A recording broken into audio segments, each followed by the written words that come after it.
환난 중에 감사라는 제목으로 같이 하나님의 말씀을 나누겠습니다. 오늘 읽은 시편의 표제는 다윗의 시입니다. 오늘 읽은 본문 이제 시편 138편이 다윗의 시면서 또 감사시로 분류가 됩니다. 그래서 다윗이 하나님 앞에 감사하는 내용을 담고 있죠. 대부분 감사시는 하나님께서 나에게 주시는 어떠한 것들에 대해서 구체적으로 감사의 내용을 담고 있습니다. 그러나 오늘 본문의 내용을 보면 구체적으로 하나님께서 다윗에게 해 주신 어떠한 일보다도 하나님 자체에게 집중을 하고 있습니다. 그러니까 하나님이 우리에게 뭔가 해 주시는 것, 그러니까 주님이 나를 뭐 합격하게 해 주셨다. 그래서 감사합니다. 뭐 이번에 뭐가 이제 이루어졌습니다. 감사합니다. 그렇게 하나님이 하신 어떠한 일들, 또 하나님께서 나에게 주신 어떤 은혜들을 이제 감사합니다. 보통 감사시가 그렇게 되는데 오늘 본문은 그게 아니라 하나님 자체의 성품을 노래하고 있습니다. 하나님은 어떠한 분이시기 때문에 내가 감사합니다. 하나님은 어떠한 분이시기 때문에 내가 감사합니다. 이렇게 말하고 있다는 거죠. 그래서 오늘 본문을 통해서 하나님이 어떠한 분이신가, 하나님 자체만으로도 우리가 충분히 감사할 수 있다는 것을 보면서 하나님이 주시는 어떠한 것들도 좋지만 하나님 그분 한 분만으로 충분하다고 고백할 수 있는 저와 여러분 되시길 바랍니다. 우리 1절 말씀 우리 같이 한번 읽겠습니다. 시작.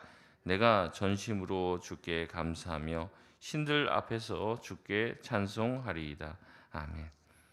다윗은 1절에 전심으로 하나님께 감사한다고 고백하고 있습니다.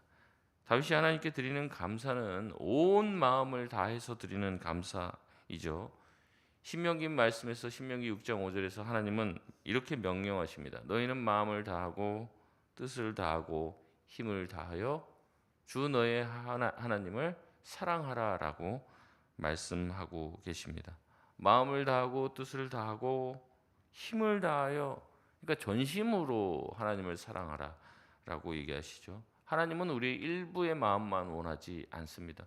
우리의 온 마음이 다 하나님께 향하길 원하십니다. 예수님은 이 말씀을 마태복음 22장에서 다시 재인용하시면서 여기에다가 한마디를 더 추가합니다. 너희는 내 마음을 다하고 목숨을 다하고 뜻을 다하여. 뭐가 더 들어갔습니까?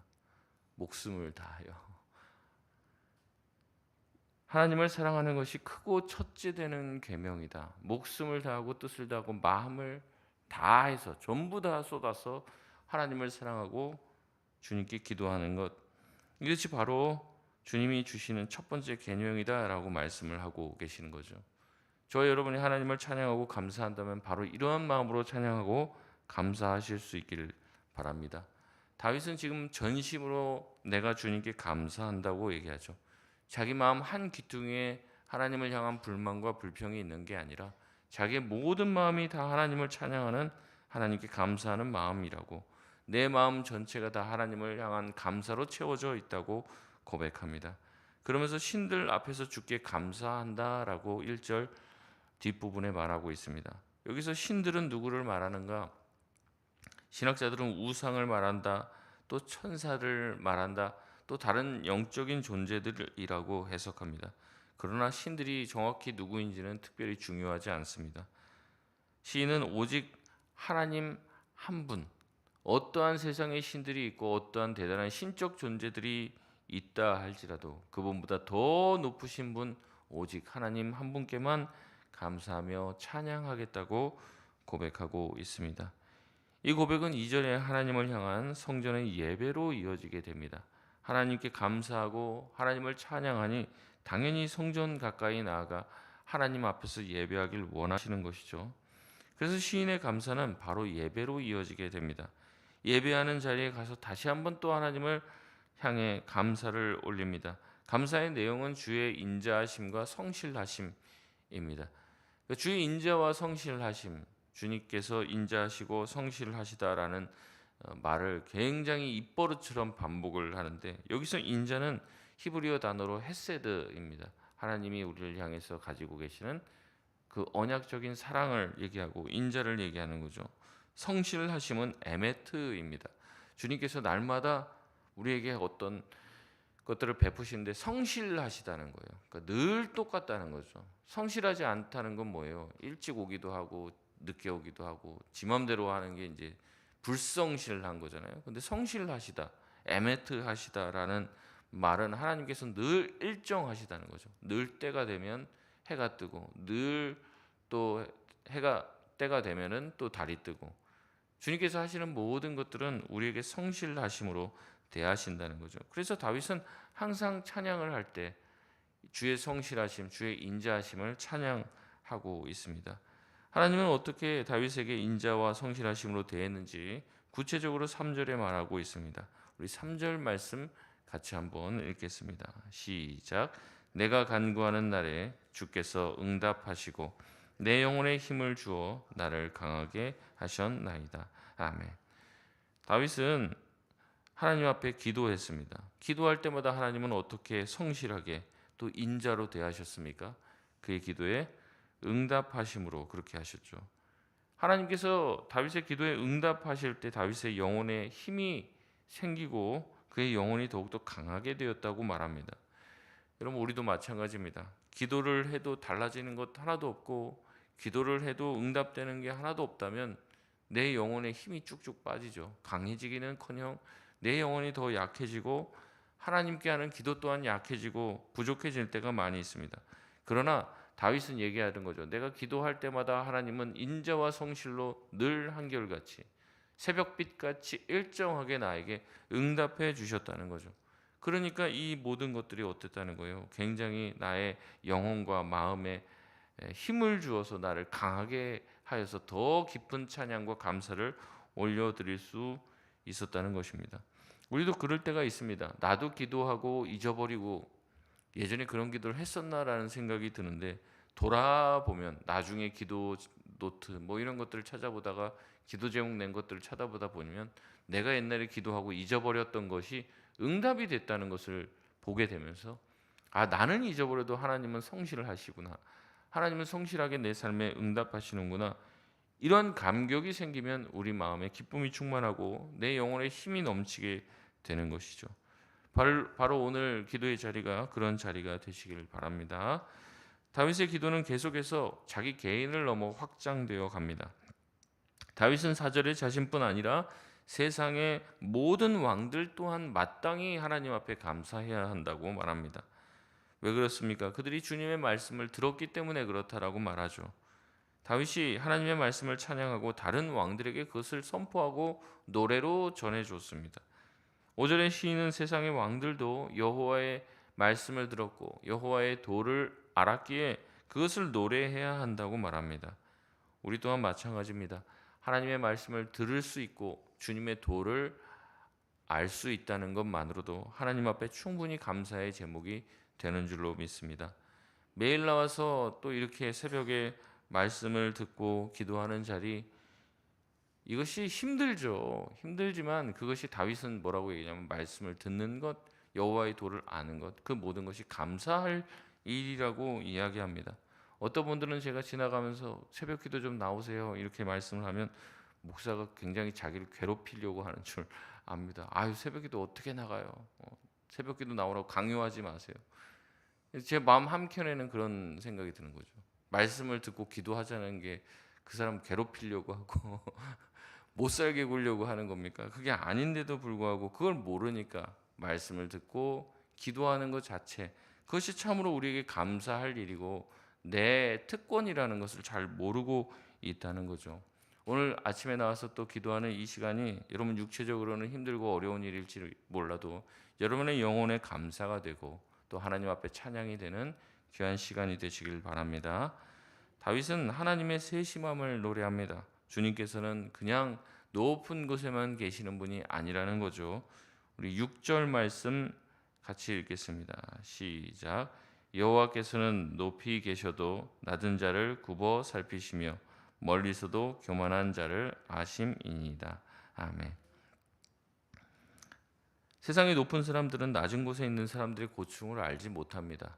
옛날에 뭐 나도 낮은 곳에 있었어 뭐 이런 얘기 하시는 분들은 많지만 높은 곳에 올라간 다음에는 낮은 곳에 있는 사람들에 대한 관심이 추호도 없습니다. 어찌 보면 알려고 하지도 않습니다. 내가 그때 고생했기 때문에 여기 올라온 게 너무 당연하죠. 내가 그때 고생을 했으니까. 그렇게 생각을 하면서 지금도 고생하고 있는 사람은 노력이 부족해서 그랬을 것이다라고 생각할 뿐입니다. 그리고 높이 올라간 사람들이 굳이 밑에 있는 사람들에 대해서 알 필요가 뭐가 있겠습니까? 또 알아도 대부분은 모른 채 해요. 낮은 곳에 있는 사람들의 이야기는 들을 필요가 없습니다. 왜냐하면 자기가 사는 곳이 아니기 때문에 그렇죠. 그래서 높은 사람들이 높은 곳에 올라가면 자기 멋대로 합니다. 자기가 하고 싶은 대로 하고 자기의 권력을 마음껏 누리죠. 그것을 사회에서는 이제 갑질이라고 하는 것 아닙니까? 자기가 예전 올챙이적 생각하지 못하고 이제는 높이 올라갔기 때문에 내 마음대로 한다는 겁니다. 하나님은 그런 분이 아니라는 거죠. 하나님은 높이 계시지만은 밑에 낮은 곳에 있는 사람들의 어려움과 형편들을 살피시는 분이십니다. 찬송가 가사에도 나오죠. 주님은 어떠한 분이십니까? 높은 보좌 위에서 낮은 나를 보시네. 내가 연약할수록 나를 더욱 귀히 여기사. 주님은 그런 분입니다. 어떻게 보면 세상에서는 연약하고 약해 보이고 부족하고 그러면 어떻게 해요? 무시하죠.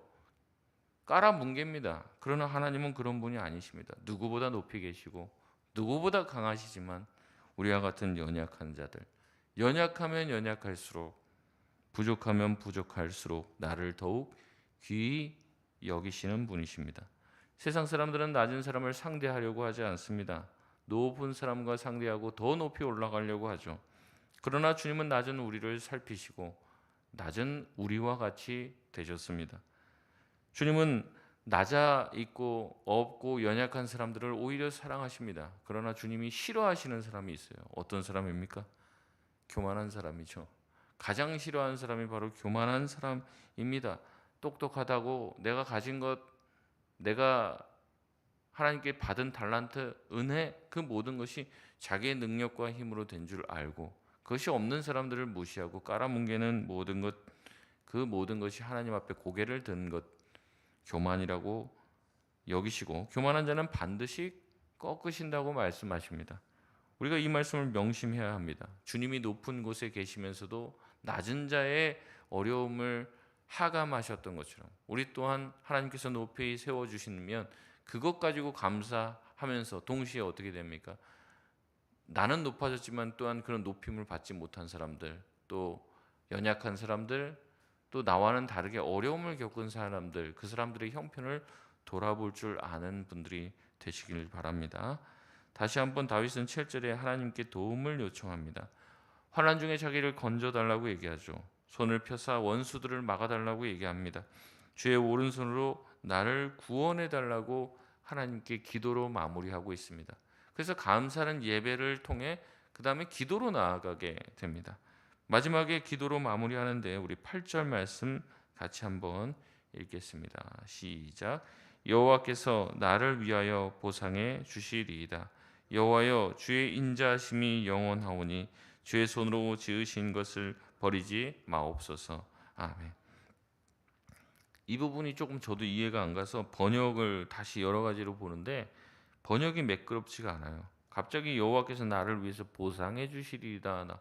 뭘 보상해 주느냐 뭐 이런 생각이 들어서 보니까 새 번역에서는 이렇게 번역합니다. 주께서 내게 세우신 목적을 이루어 주시리이다. 이렇게 번역을 해요. 그러니까 주님께서 나를 향해서 세우신 목적을 완성해 준다는 그 원래 히브리어 단어로도 보면 주님이 나를 향해서 가진 모든 것들이 이루어지리이다. 완성될 것이다라고 이야기하고 있습니다. 이게 이제 보상이랑은 느낌은 다르죠. 보상은 내가 뭘 하면은 주는 건데 그런 게 아니라 하나님이 나를 향해서 가지고 계신 목적이 있다는 거예요. 계획이 있는데 주님 그것을 다 이루어 주옵소서. 근데 이렇게 해석을 해야지 이 마지막 부분의 기도와 연결이 됩니다. 주님께서 주의 손으로 지으신 것을 버리지 마옵소서. 이게 같이 이어지는 거거든요. 그러니까 하나님께서 저와 여러분을 이 땅에 만드실 때 우리가 흔히 전도하면서 뭐 또 그런 얘기 하잖아요. 하나님이 우리를 향한 놀라우신 계획이 있다. 목적이 있다. 이렇게 우리가 하면서 전도도 하잖아요. 그래서 무슨 나를 위한 계획이 있다고. 근데 우리는 이제 다 알잖아요. 하나님이 나를 이 땅에 보내신, 그 가정에 보내신, 또 우리 송파동 교회에 보내신 목적이 있다는 거예요. 이유가 있다는 거죠. 다윗은 얘기합니다. 자기를 왕으로 세우시고 자기를 그곳에 세우신 목적을 다 이루어 달라고, 완성해 달라고, 하나님이 나를 세우신 목적을 다 이루어 달라고 기도하고 있습니다. 저와 여러분을 하나님께서 이 땅에 보내셨다면 그냥 보내신 게 아니라 저와 여러분을 보내신 목적과 이유가 있는 줄 믿습니다. 다시 말하면 사명이 있다는 거죠. 이루고자 하는 뜻이 있다는 겁니다. 그러나 그걸 강제로 하지는 않으시죠. 우리를 향해서 가지고 계신 뜻이 있지만 우리가 그 뜻에 합하여서 그 뜻을 이루길 원해서 그것을 하기를 원하시지, 하나님이 뭐 강제로 밀어붙이지는 않는다는 거예요. 근데 다윗은 그랬습니다. 자기의 뜻을 이루는 것보다 하나님이 나를 이 땅에 보내신 그 목적을 이루는 것. 저와 여러분의 기도의 제목은 무엇입니까? 내 생각과 내 뜻을 주님 좀 제발 좀 이루어달라고 하는 기도에 머물고 있다면 그 기도는 어떻게 보면 아주 이제 초보적인 기도가 될 수 있죠. 우리가 성숙한 기도로 간다는 건 뭡니까? 내 뜻보다 하나님의 뜻이 더 옳습니다. 더 좋습니다. 그 뜻이 이루어지게 하여 주옵소서. 그래서 주기도문 할 때 하는 거죠. 주여, 내 뜻이 아니라 하늘의 뜻이 이루어지게 하여 주옵소서. 주님께서 저와 여러분을 이 땅에 보내셨습니다. 그 뜻이 있겠죠. 우리가 그 뜻을 묻고 주님의 뜻을 이루소서 기도해야 합니다. 우리 교회를 세우셨습니다. 우리 교회를 세우신 목적이 있고 이유가 있으시는 거죠. 우리를 통해서 하나님이 이루고자 하는 바가 있으실 겁니다. 그것을 이루게 해달라고 기도해야 하는 것이죠. 하나님, 나를 향해 가지고 계신 계획이 있으십니까? 주님, 내가 주님께 내 자신을 드리오니 주님의 뜻을 나를 통해 다 이루어 주옵소서. 나를 향해 가지고 계신 계획들이 있다면 하나도 남김없이 다 이루어지게 해 주옵소서. 그래서 주님의 손으로 지으신 내 자신이 버려지지 않게 해달라, 그렇게 기도하고 있습니다. 예수님도 이런 말씀을 하셨습니다. 우리를 향해서 예수님이 말씀하세요. 너희는 세상의 소금이다. 근데 뭐라고 얘기했습니까? 소금이 그 맛을 잃으면, 그 목적을 이루지 못하면 어떻게 됩니까? 길가에 버려져 사람들의 발에 밟힐 뿐이라고 얘기합니다. 그 소금의 목적이 맛을 내는 것이라면 그 맛을 잃으면 쓸모가 없어져 버려지게 된다는 거죠. 어떻게 보면 하나님이 우리를 향한 목적과 계획이 있는데 우리는 그것과 상관없이 그냥 내 뜻만을 계속 요구하면서 맛을 내려고 하지 않고 빛을 내려고 하지 않고 하나님의 상관과 하나님의 뜻과는 상관없는 길을 계속해서 가고 있다면 다윗은 그 걱정이 드는 거예요. 내가 하나님의 손에서 지음 받았는데도 버려질까 봐. 뭐 하나님께서 저와 여러분을 버리시지는 않겠죠. 그런데 다윗의 마음에는 그 마음이 있었다는 거예요. 아, 쓸모 없어지는 날이 오는구나. 그때 내가 버려지지 않도록 하나님, 내 평생 주님의 소원을 이루는 자가 되게 하여 주옵소서. 주님의 뜻에 따라서 내 삶이 쓰여지게 하여 주옵소서 기도했습니다. 오늘도 저와 여러분이 그런 기도를 할 수 있길 바랍니다. 말씀을 맺겠습니다. 오늘 말씀처럼 우리도 하나님께 감사하되 그냥 감사가 아니라 온전한 감사, 전심으로 드리는 감사를 하실 수 있길 바랍니다. 말씀을 들을 수 있음에 감사하시길 바랍니다. 여호와의 도를 알고 그 길을 걸을 수 있음에 감사하고 오늘도 나와 기도할 수 있는 건강과 마음을 주시니 감사하고 하나님의 모든 돌보심에 감사하실 수 있길 바랍니다. 그리고 그 감사가 예배 그리고 기도로 이어져야 합니다. 주님, 나를 향한 하나님의 뜻 다 이루소서. 나를 지으셨으니 버리지 마시고 나를 끝까지 사용하여 주옵소서. 우리 교회, 주님, 우리나라 사용하여 주시옵소서. 기도할 수 있는 기도의 사명자들 다 되시길 주님의 이름으로 축원드립니다. 우리 시간 같이 기도하겠습니다.